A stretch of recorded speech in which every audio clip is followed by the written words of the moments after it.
Battery's almost full. It's the first time an Insta360's ever gone down to me. First of all, welcome to the channel and thank you for stopping by. When time permits, please consider subscribing. I'd greatly appreciate it. I don't know if you heard any of that because I am wearing a Scorpion AT-950 helmet. Okay, maybe you heard me, maybe you didn't. Let's get this thing off. This is my 2018 Scorpion AT-950. And I've had this helmet since the 2018-2019 winter. And I bought this helmet for the express purpose of, I saw this one had a winter kit that would come up around your nose and below your chin and keep you a little bit warmer than a standard helmet. I was actually wearing this HJC up here and it had nothing in the way of cold protection, lots of free-flowing air. And after checking the reviews, this was recommended as a helmet that was fairly good in the winter, and I went ahead and ordered it. I wasn't looking for a helmet with a peak. At this point, I hadn't actually been using one, and I'll admit I take the peak off quite often. But what I was doing at the time was YouTube, and this right here, normally there would be a vent here, and we'll look at that in a second, and you can pull that vent off in 1 minute and pop a GoPro mount on there and you're good to go. Now, this is from 2018 and it's been dinged and injured, etc. So we're gonna review my experience with this helmet, but let's take a look at a newer one. This, however, is the snow version of the helmet.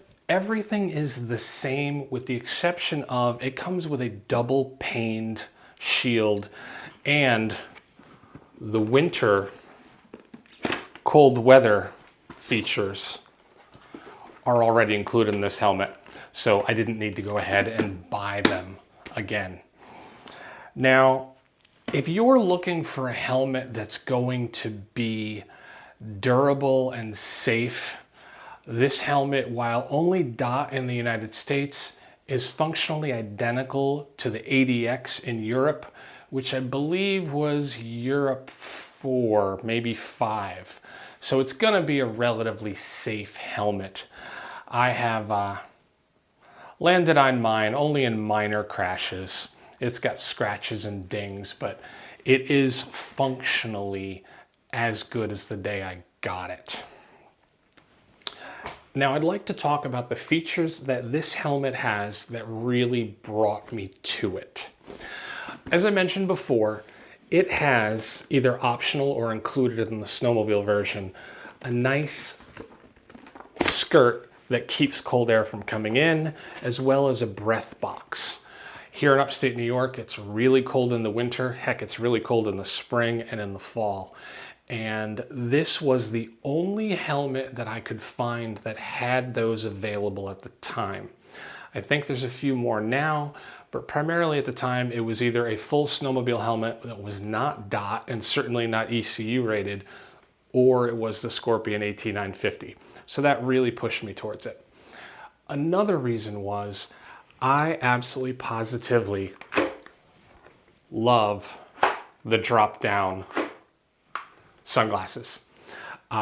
This helmet does claim that you can wear glasses with it, and I have worn glasses with it. So sunglasses are fine, but I don't find it comfortable to have sunglasses on. So every single helmet I've owned, except for my MX helmet, has the drop-down sunshade, and it's an absolute must for me.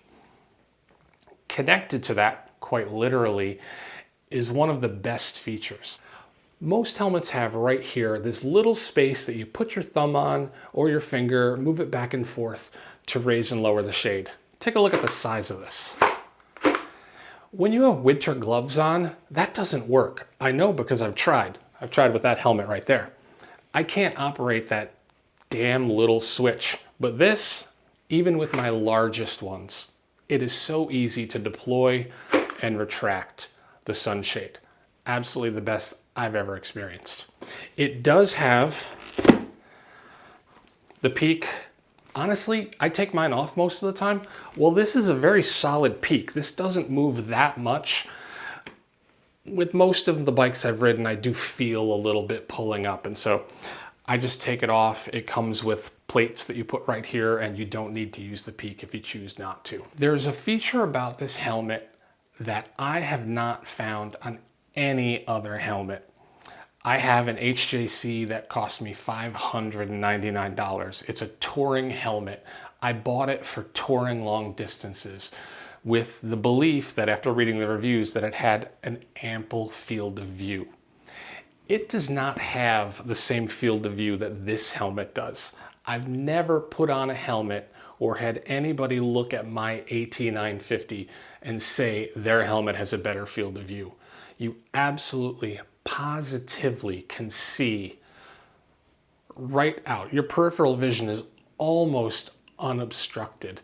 Far, far better than any other helmet I've had. And that's part of the reason why I wear my AT-950 on my street bikes. I mean, when I really need that field of view is not off-road. I really need that field of view when I'm going down the highway and I want to see that guy coming into my lane as soon as possible.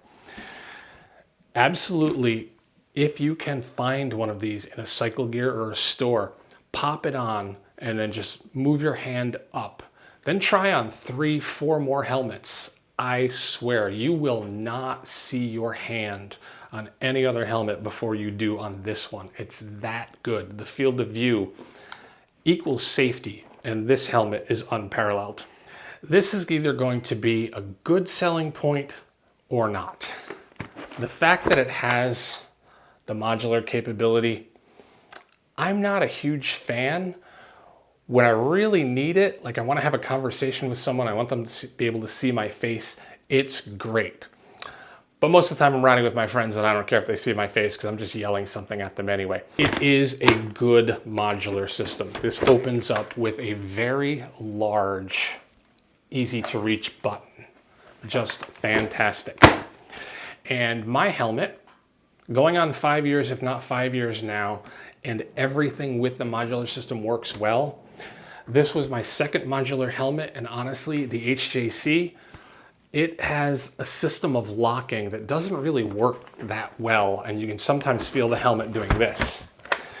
The AT-950 has these posts, and it clips right into them. And if it's good enough for the European Union, it's good enough for me. All right. If you're looking for a helmet, these can be found for as low as $181 in the appropriate KTM colorway. Unfortunately, many of the colorways still remain at $289, which prices them a little bit expensive for a 5-year-old helmet, but it really holds up to anything you can buy today in its price range. If you're shopping for a $300 helmet, you're not going to get one with this kind of field of view.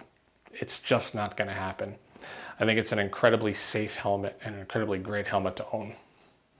All right, if you stuck around, I appreciate it, and take care.